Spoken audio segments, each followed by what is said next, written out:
Balik na naman siya. Magkapatid yan sila siguro, tatlo. Tatlo yan sila tinapon, guys. Sinilid sa sako.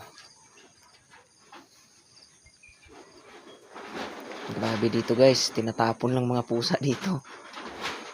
Alam nyo lang. Ayan.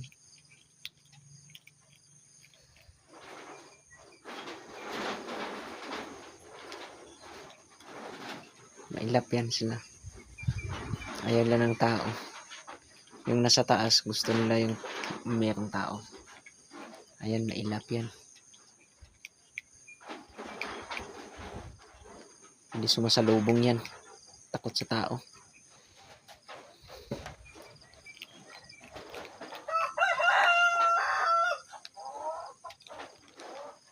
Kain mga alaga. Kain mga alaga ha. Miming! Ayan o. Mailap talaga. Ayun.